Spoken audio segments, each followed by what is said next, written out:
तो जब राजपूत समाज का आंदोलन था तब ये फर्स्ट इंडिया न्यूज़ चैनल है, उस पर ये कह रहे थे लाइव में माँ बहन की गालियाँ निकाली गई। सिक्कर में जब ये दुल्हन कांड हुआ उसमें कह रहे थे कि फलां की बहन बेटियाँ उठा लूंगा अगर। नमस्कार दोस्तों, मैं विक्रम, आप देख रहे हैं रंगीलो झुंझुनू। आज हमारे साथ हैं सुधींदर मुंड, यूथ कांग्रेस में पहले लोकसभा के झुंझुनू अध्यक्ष रहे और अब भी नवनिर्वाचित। जो कांग्रेस में एक आंतरिक लोकतंत्र है जिसमें चुनाव की प्रक्रिया होती है और राजस्थान में सबसे ज़्यादा मत हासिल करके युवाओं के, और राजस्थान में यूथ कांग्रेस के प्रदेश अध्यक्ष अभी मौजूदा हैं और साथ ही साथ उदयपुरवाटी विधानसभा से कांग्रेस की टिकट की दावेदारी भी कर रहे हैं। तो स्वागत है सुधींदर जी। राम राम। सबसे की बात कर लें, आप उदयपुरवाटी विधानसभा से जुड़े हुए हैं, यहाँ से टिकट मांग रहे हैं।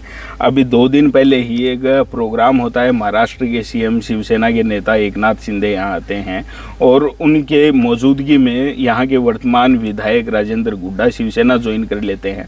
और जैसा मेरा आकलन है और हर आदमी की जबान पर एक ही नाम है कि शिवसेना ज्वाइन करने के बाद में पूरा उदयपुरवाटी का जो पूरा समीकरण है राजनीतिक वो बदल गया है। किस तरीके से देखते हैं आप इस बात को? इस तरीके से समझिए, राजेंद्र गुड्डा को लोग समझते हैं कि वो चाहे जो बोल जाता है, हर कुछ बोल जाता है। इस तरह की बात को मैं नहीं मानता। मैं उसको एक मैच्योर पॉलिटिकल लीडर मानता हूँ और हमेशा जो बुनियादी चीज़ें हैं, बुनियादी ढांचे की जो चीज़ें हैं, वो जो बातें बाज़ार में, समाज में, गांव ढाणी में जो होनी चाहिए, उनका वेडेंटा चेंज करने के लिए हर बार वो एक नया प्रोपेगेंडा अख्तियार करते हैं। और इनकी पॉलिटिक्स को आप समझिए, जब रणबीर गुड्डा प्रेसिडेंट थे यूनिवर्सिटी के, तब इन्होंने अटल बिहारी वाजपेयी को काले झंडे दिखाए। उसके बाद से आप लगातार समझिए, ये लोजपा, बसपा, कांग्रेस के एसोसिएट मेंबर, और हमेशा ये अपने से 10 गुना, 100 गुना, 1000 गुना बड़े आदमी को टारगेट करते हैं ताकि इनको मीडिया का हाइप मिले, ये चर्चा में बने रहे। लगातार ये बात इस तरीके से आप इसको समझने का प्रयास कीजिए। चेहरे की जो बार बार बात करते हैं, आप इस तरीके से समझिए, पहले चुनाव में चेहरा रणबीर गुड्डा थे, दूसरे में खुद थे, तीसरे में इनकी वाइफ ने इनके लिए भागदौड़ की है, चौथे में शिवम। तो ये एक पर्टिकुलर चेहरा नहीं, ये फील्ड में जाते हैं और फील्ड में हर बार चेहरा नया होता है जी। क्या होता है कि एक ही चेहरा बार बार वोट मांगता है, लोगों से वादे करता है, तो वो वादे अगर सही में झूठे वादे हैं तो जनता उस पर विश्वास नहीं करती। तो इस बार इसने पिछली बार ये किया कि महिलाओं में अपनी पत्नी को भेजा, आदरणीय जो भाभी जी हैं उनको भेजा और ये कहा कि भाई मेरे कहने पे वोट दो। इस बार जैसे शिवम को भेज रहे हैं, 18 से 25 साल के नौजवानों में आप देखोगे तो चेहरा हर बार चेंज होता है।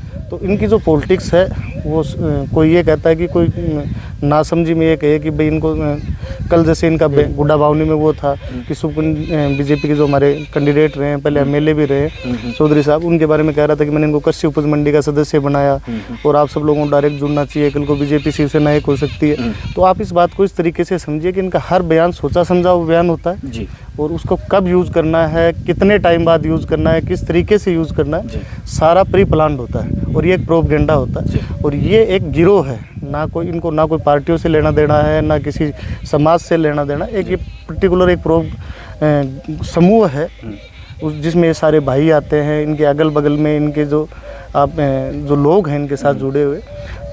ट्रांसफ़र घोटाला ये लोग करते हैं, ट्रांसफ़र के नाम पे लोगों से पैसा लेते हैं, आपके माइनिंग के लोगों से हफ्ता वसूली, उसके बाद आपके रॉयल्टी के नाम पे जो 1100 रुपये, 350 रुपये आपके डंपर और ट्रॉलियों से वसूल कर रहे हैं, मंदिर माफी की ज़मीनें हों, मतलब सबके अपने अपने डिपार्टमेंट बने हुए हैं कि ये पीडब्ल्यूडी से लूट खसोट करेगा।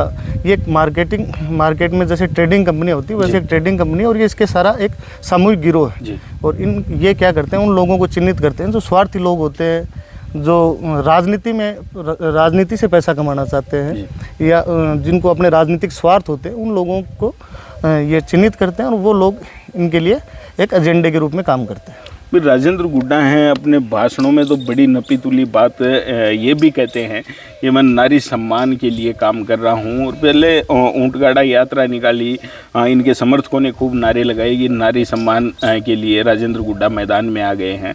और अब भी इनके बेटे शिवम गुड्डा का जन्मदिन का समारोह मनाया गया। साल भर पहले की बात है, जब जन्मदिन था उस दिन भी मंच पर एक ऐसा अश्लील डांस हुआ जो काफ़ी वीडियोज़ वायरल हुए और उसके बाद खूब आलोचना होने के बाद अब फिर 2-3 दिन पहले जो जन्मदिन का समारोह था उसमें मुख्यमंत्री के जाने के बाद शाम को सेम टू सेम वैसा ही। और आगे की बात करें तो यहाँ तक कि इस बार तो जो बार डांसर हैं और विदेशी जो डांसर हैं उनकी भी परफॉर्म करवाई गई। देखिए, मैंने फिर अभी आपको जैसा पहले सेंटेंस में कहा, जी। इनको मीडिया हाइप चाहिए, जी लोगों में चर्चा कैसे बने। जी ये एक काम को एक बार करते हैं 10 बार करते हैं। महिला सम्मान वाली तो इतनी लंबी चौड़ी बात हो गई, इतनी बार बोल चुके। जी लाल डायरी और चाहिए महिला सम्मान वाली बात, तो इस पर अब बोलना भी बेईमानी जैसा है। क्यों? जी। आप इस बात को समझिए कि कोई ये कहता है कि इनके पास लाल डायरी, तो सुनो, अभी भी इन्होंने स्टेटमेंट दिया कि मैं 9 तारीख से फिर पन्ने खोलूंगा, जी। नहीं खुले।